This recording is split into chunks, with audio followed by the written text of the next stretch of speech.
There is a specific sound a human heart makes when it shatters. Usually, it's silent. It's an internal collapse. But sometimes, if you listen very closely, it sounds exactly like the loud, angry beep of a boarding pass being declined at an international terminal. That man down there, the one sweating through his designer shirt, that's my husband, Elias. The woman screaming that she knows the CEO of the airline, that's my mother-in-law, Beatrice. They think they are victims of a computer glitch. They think this is just a bad start to their $40,000 dream vacation to the Amalfi Coast. They don't know that I'm sitting 30 feet above them, watching their world crumble. They don't know that I pressed the cancel booking button exactly 4 minutes ago.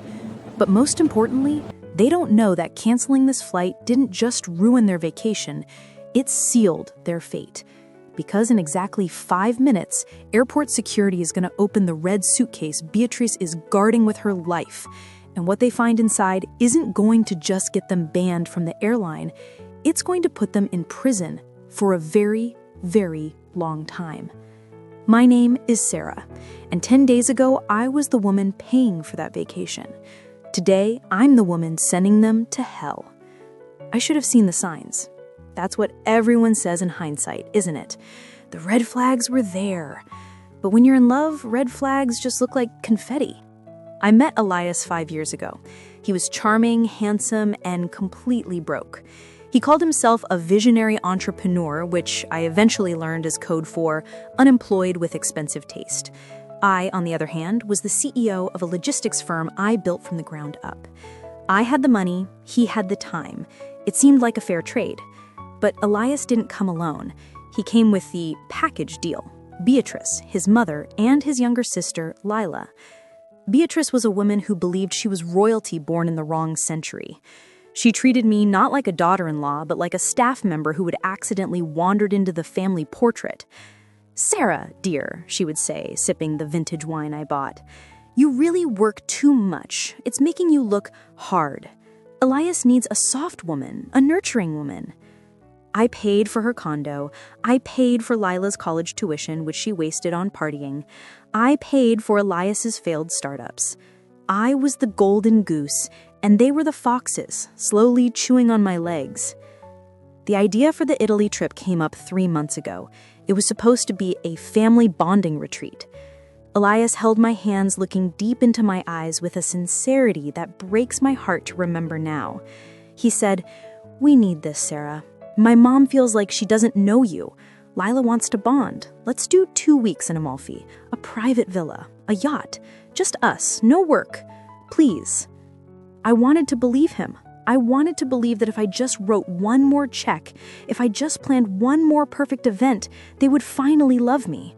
So I did what I always do. I handled it. I booked the first-class tickets. I rented the Villa Sola Cabbiati, a place that cost more per night than most people make in a month. I arranged the private chefs, the boat tours, the wine tastings. Total cost, $48,000. I put it all on my black card. For a week, everything was perfect. Beatrice was actually nice to me. Lila tagged me in an Instagram post. Elias was affectionate. I didn't know it was the calm before the slaughter. It happened 4 days before the trip. I came home early from the office because I had a migraine. My car was in the shop, so I took an Uber. They didn't hear the garage door open. They didn't know I was there. I walked toward the kitchen to get some water, but I stopped when I heard laughter drifting from the sunroom. It was Beatrice and Lila. I heard Beatrice say, "It's going to be awkward if she actually thinks she's coming to the dinner on the second night." Then Lila replied, laughing, "Mom, she's not coming to the dinner. Elias said he's handling it. He's going to tell her there was a booking error with the villa." I froze. The glass of water in my hand trembled. "Good," Beatrice continued. "I don't want her ruining the vibe. This trip is about us. It's about securing the future. We can't have her hovering around asking about receipts. Besides, once Elias meets with the investors in Naples, we won't need her checkbook anymore." Lila laughed again. God, imagine her face when she realizes she paid for her own exclusion. Do you think she suspects anything about Isabella? Isabella. The name hung in the air like toxic smoke.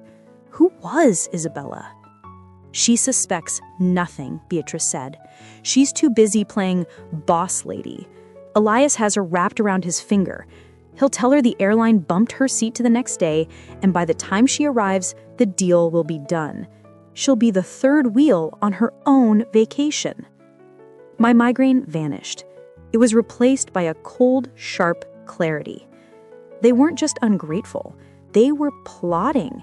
They were planning to uninvite me from my own trip, make me fly in late, and use my money to meet with investors?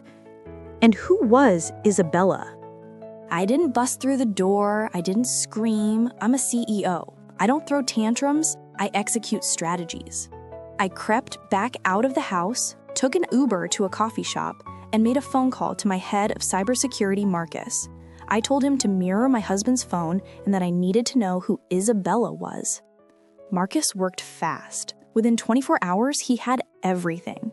And what he found was worse than an affair. It was worse than theft.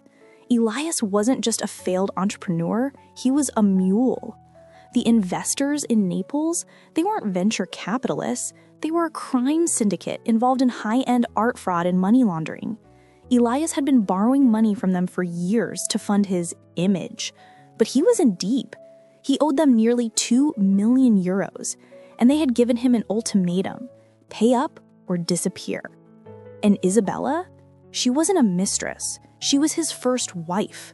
He had never legally divorced her in Italy.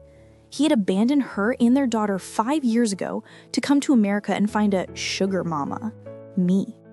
The plan for the trip was simple and horrific. They were going to use my luggage allowance.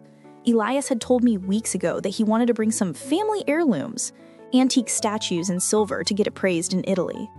He had packed them in a large red hardshell suitcase. He told me it was too heavy for him to carry alone, so he put it under my ticket name for the extra weight allowance. But inside those heirlooms wasn't family history.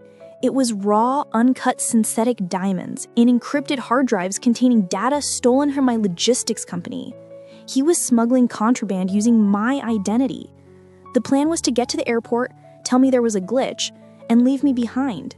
He, Beatrice, and Lila would take the luggage, including the red suitcase checked under my name, and fly to Italy. Once they landed, they would hand over the contraband to wipe his debt and use my money to start a new life with Isabella. And me? When the theft was discovered, the luggage trail would lead back to my ticket, my name, my company. I would go to prison for corporate espionage and smuggling. Elias would act the victim, divorce me, take my assets, and vanish. It was the perfect murder of my life, without shedding a drop of blood. I watched him pack that red suitcase. He wrapped the statues in bubble wrap with such care. "Be careful with that one, Sarah," he said. "It's been in the family for 4 generations." "I will," I said. "I'll treat it like it's my own life." He didn't catch the irony. The night before the flight, the glitch happened just as Beatrice predicted. We were at dinner when Elias looked at his phone and frowned theatrically. "Babe, you're not going to believe this. The airline just sent a notification.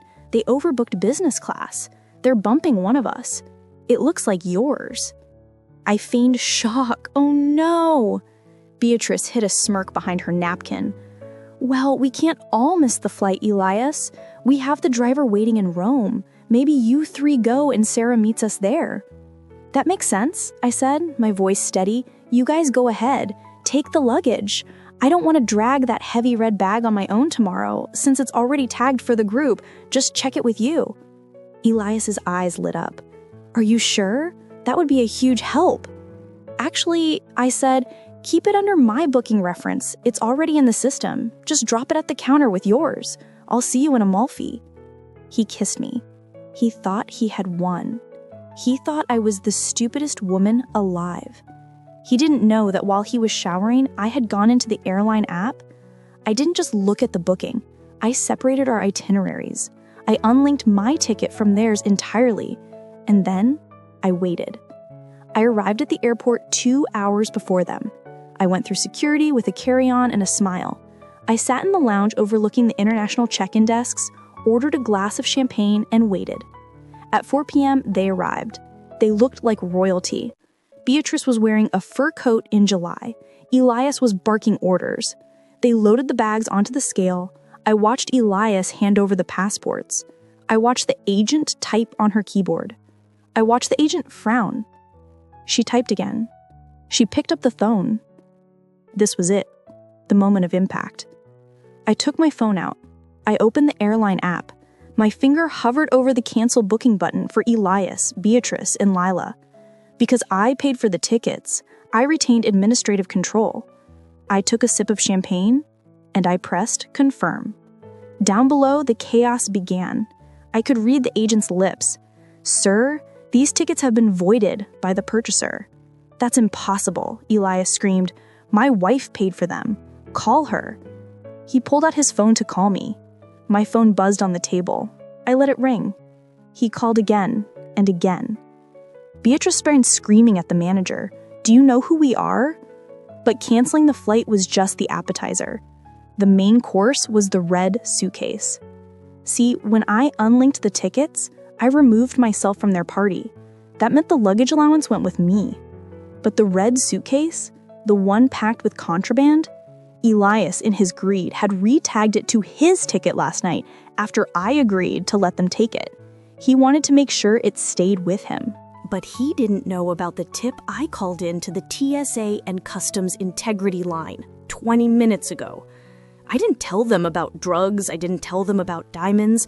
I told them that my husband, who has a history of financial erraticism, told me he was bringing a bomb on the plane to collect insurance money. I lied. I know.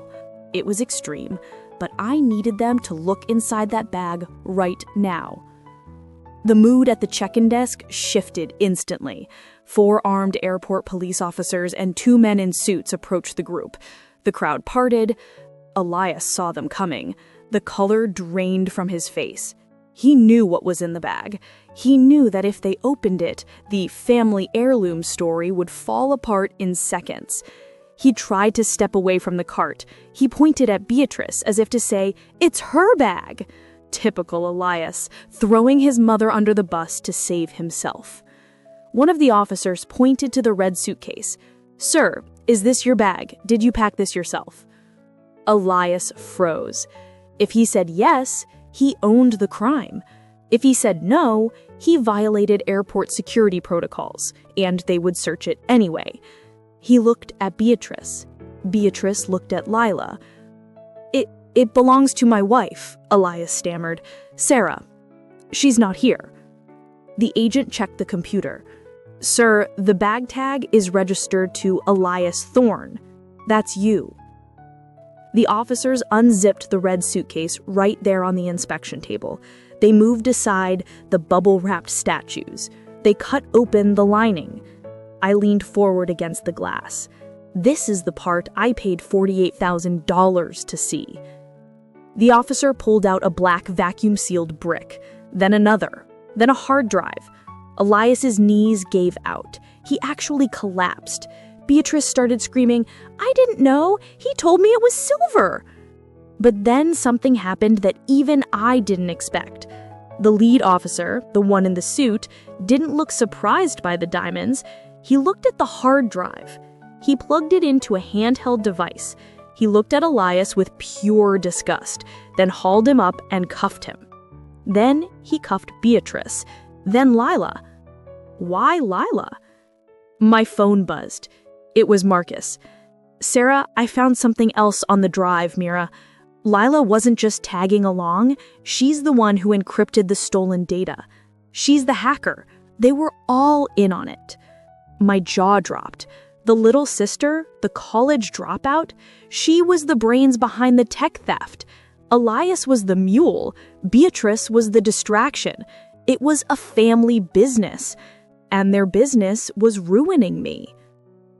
As they were led away in handcuffs, Elias looked up. He scanned the terminal. For a second, his eyes locked onto the lounge balcony. He saw me.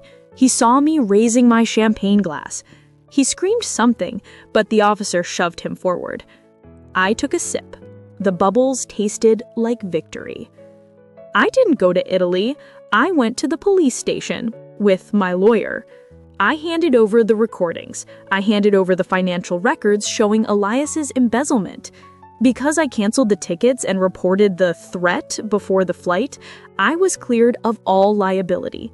I was the concerned citizen, the whistleblower wife. Elias is facing 20 years.